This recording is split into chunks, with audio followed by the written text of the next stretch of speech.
Welcome to another episode of That Arrow Show. Tonight's episode, Level 2. We're going to get into the good. We're going to get into the bad.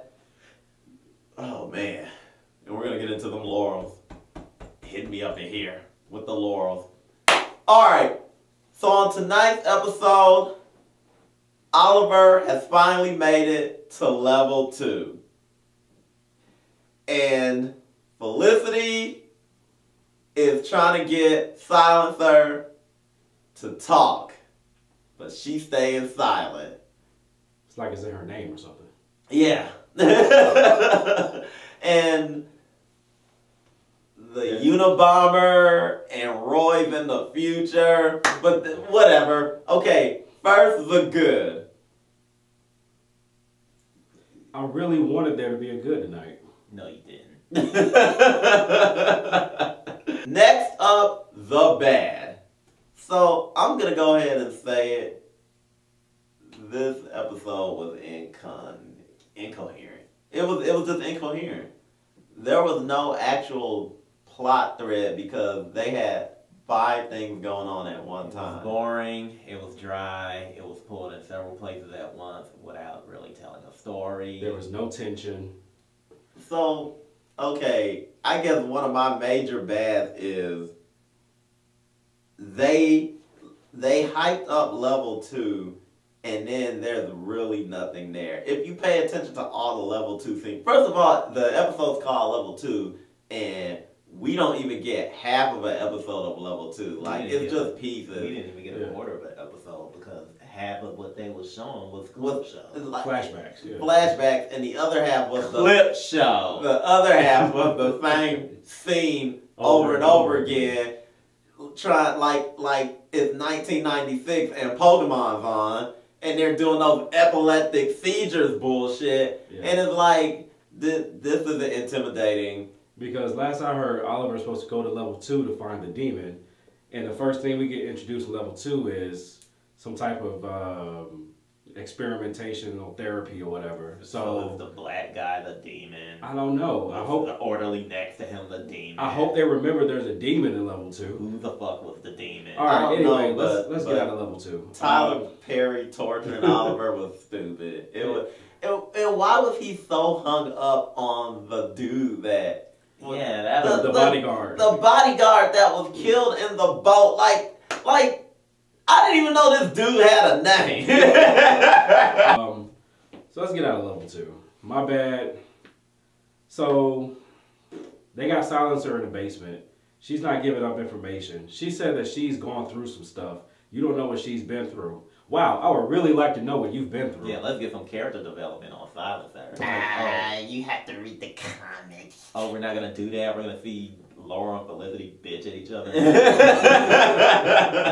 Thank you. That's what I want. Sure, whatever. Yeah. Dinah, just stop. She is all over the place. Stop. See, here's the thing about the whole thing with Dinah.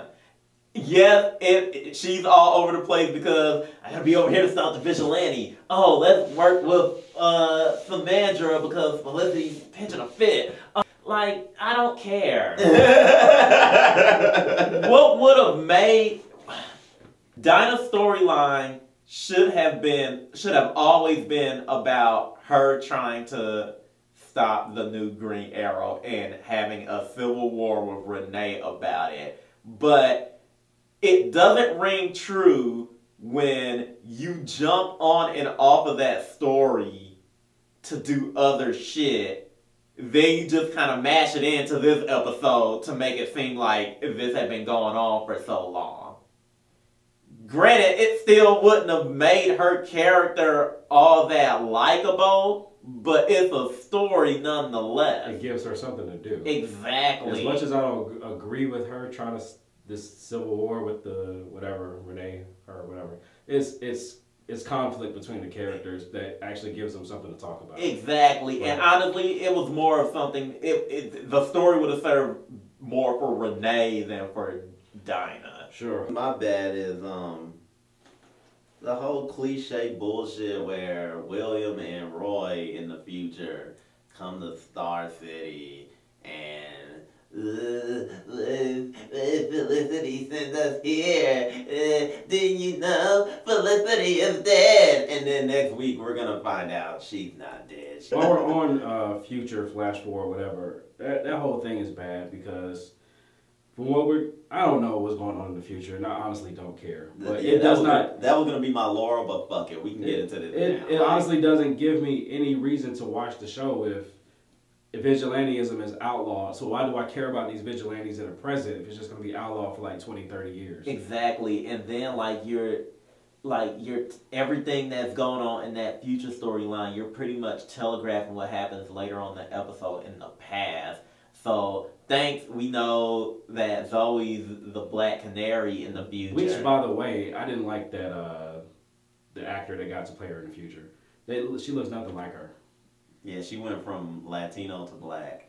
I felt like that. I felt like that's what happened. And I'm pretty sure her mother was white. But whatever. This is the CWDC universe where a black girl can become a black boy off screen. The thing about the story is, like I said, it telegraphs everything that's happening, so there's not really much of a reason for us to care. And so now you're pretty much, all the theories that we had that this new Green Arrow is from the future are pretty much coming true. Now we just got to figure out who it is. Is it William, which God I hope is not, or is it Emiko Queen, who was leaked in the episode leak a few weeks back, which we just have to figure out exactly if she's from the future or is she Robert Queen's daughter. Either way, sure, whatever. Because, it's so coincidental that this new Green Arrow is cleaning up the shit that's affecting the future. So, my bad is arson. That's the threat. I feel like Arrow always goes to arson or bombs, whatever, when they don't have an actual villain. Like, whatever. When is the last time Arrow used an actual in-canon DC Comics character as a villain? The Silencer. Okay. The Longbow Hunters and Dragon. Okay. Whatever. But most of those characters were good guys. But I mean, DC Comics has such a wealth of characters. I know you wouldn't notice with Batman and Superman running around, but they have such a wealth of characters, and Arrow is always like, oh shit, we used up like the two guys that we know, and the dude that's playing Slade doesn't want to come back and do it this week. Okay, arsonist. Sure. Alright. It is now time for the Laurels. And I'm going to start off. I can't start off with my Laurel because we have to address the obvious Laurel in the room. You keep giving Laurel fucking scenes in the show. And now, Felicity was so desperate that she had to go to Laurel, it was either this or go talk to the dry cook at Arby's, and you chose Laurel when you probably could have ate Arby's, but whatever. I don't tell people how to live their life. You went and talked to a fucking garbage panda. Garbage pail.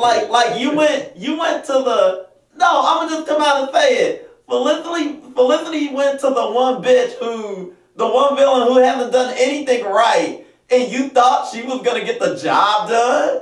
And then the fucked up part is Laurel had the audacity to have the moral high ground. That's just how many episodes in are we? 4. It took you 4 episodes to go to Laurel. There's 5 people. Exactly. There's 5 people I can think. Where's Slade? Where's Slade? He can torture people. But see, that's the problem. They know this storyline is stupid. So they have to make dumb decisions. This is getting fucking ridiculous. Diaz can't be this big of a threat. And Felicity can't be this big of an idiot. Start writing these characters y'all actually know these characters. Okay. Got the silencer belt and a tracer is gonna lead them to Diaz. Then what? I was gonna say that because who gonna whoop his ass? Because Laurel couldn't handle silencer. And he's straight slammed you in like the first episode this season. He literally lifted you up and did this shit. So like you coming back at him with a screwdriver, and you know he got like, and you know he probably been training since then because all of a sudden he was boxing in that last episode. Like he been known how to fight. Like, and then he got the fake Mirakuru or whatever he got now. So That who's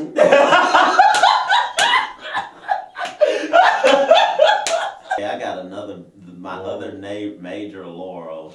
So the city, they built a wall. a Trump wall? Okay, yeah, they built a Trump wall in Star City that got so ridiculous that it looked like the scene from X-Men Days of Future Past, the movie. But the whole premise is just stupid. Superheroes aside, the country let that happen. The government let that happen. The government let that happen. And I know how silly that sounds saying that in today's time. Yeah. So everybody go vote. That's it for another episode of That Arrow Show. It was a struggle, but we got through it. Check us out on Facebook, YouTube, Twitter, of course. Check out past episodes of That Arrow Show, as well as Inside the Ass Whooping. I got the runs, casting call, concession stands, amped up, Black Lightning. We're all around. We stay working. So until next time, peace.